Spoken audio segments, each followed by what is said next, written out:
ഒരു പ്രതിഷേധ കാഴ്ചയിലേക്ക് പോവുകയാണ് നമ്മൾ. PM ശ്രീ പദ്ധതിയിൽ കേരള സർക്കാർ ഒപ്പിടാത്തതിനെതിരെ ABVP സെക്രട്ടേറിയറ്റിലേക്ക് നടത്തിയ മാർച്ചിന്റെ ദൃശ്യങ്ങളാണ് നമ്മൾ കാണുന്നത്.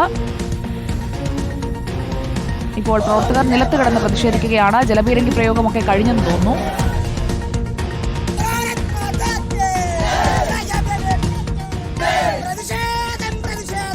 ഗോപാൽ ശീലാസനിലുണ്ട്. ഗോപാൽ ശീലാസനിൽ പ്രവർത്തകരുടെ പ്രതിഷേധം തുടങ്ങിയിട്ട് കുറച്ചു നേരമായോ? ജലപീരങ്കി പ്രയോഗമൊക്കെ കഴിഞ്ഞിട്ടുള്ള ഘട്ടമാണോ നമ്മൾ കാണുന്നത്?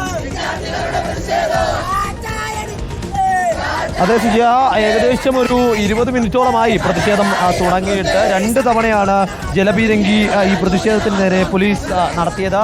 ഇത് PM ശ്രീ പദ്ധതിയിൽ സംസ്ഥാന സർക്കാർ ഒപ്പിടാത്തതിലും അതോടൊപ്പം തന്നെ സാങ്കേതിക സർവകലാശാലയിലെ BTech വിദ്യാർത്ഥികളുടെ ഇയർ ബാഗ് സംവിധാനം ഒഴിവാക്കുക എന്നീ വിവിധ ആവശ്യങ്ങൾ ഉന്നയിച്ചുകൊണ്ടാണ് ഇന്ന് തിരുവനന്തപുരം ജില്ലാ കമ്മിറ്റിയുടെ നേതൃത്വത്തിൽ ABVP സെക്രട്ടേറിയറ്റിലേക്ക് മാർച്ച് സംഘടിപ്പിച്ചത്.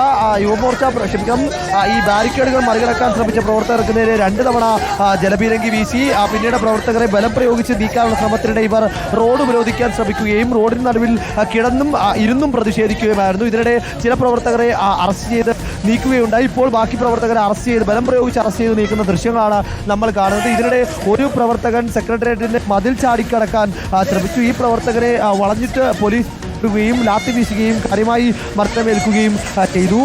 പ്രവർത്തകരെ നേരത്തെ അറസ്റ്റ് ചെയ്ത് പോയി. മറ്റുള്ള പ്രവർത്തകർ ഇപ്പോൾ ഇവിടെ നിന്ന് ബലം പ്രയോഗിച്ച് നീക്കം ചെയ്യുകയാണ്.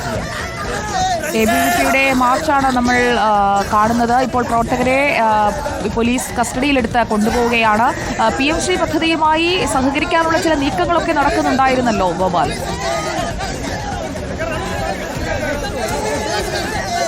അതെ, ശ്രീ പദ്ധതി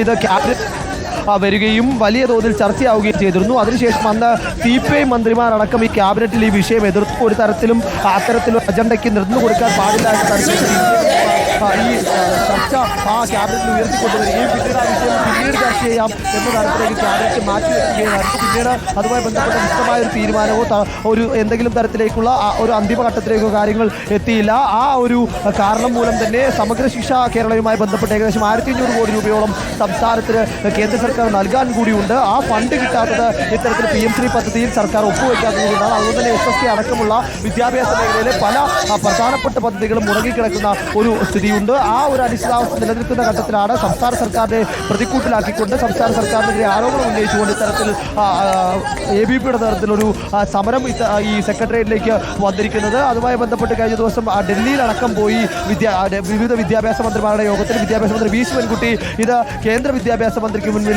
അവതരിപ്പിച്ചത് കൂടിയാണ്. വിട്ടുവീഴ്ചയ്ക്ക് തയ്യാറല്ല എന്ന നിലപാടിൽ നിന്നും ഒരു ഘട്ടത്തിൽ സംസ്ഥാന സർക്കാർ മയപ്പെട്ടിരുന്നുവെങ്കിൽ പോലും പിന്നീട് വിവിധ അഭിപ്രായ ഭിന്നതകളും അഭിപ്രായ വ്യത്യാസങ്ങളും ഒക്കെ ഉണ്ടായി വന്നതിനെ തുടർന്ന് ആ വിഷയം തീരുമാനമെടുക്കാതെ മാറ്റിവെച്ചിരിക്കുകയാണ്. PM ശ്രീ പദ്ധതിയിൽ സർക്കാർ ഒപ്പിടാത്തതിൽ പ്രതിഷേധിച്ചാണ് ABVP പ്രതിഷേധിച്ചത്. പ്രവർത്തകർക്ക് നേരെ പോലീസ് ലാത്തി വീശി ഇപ്പോൾ കസ്റ്റഡിയിലെടുത്ത് കൊണ്ടുപോകുന്ന ദൃശ്യങ്ങളാണ് നമ്മൾ കണ്ടത്.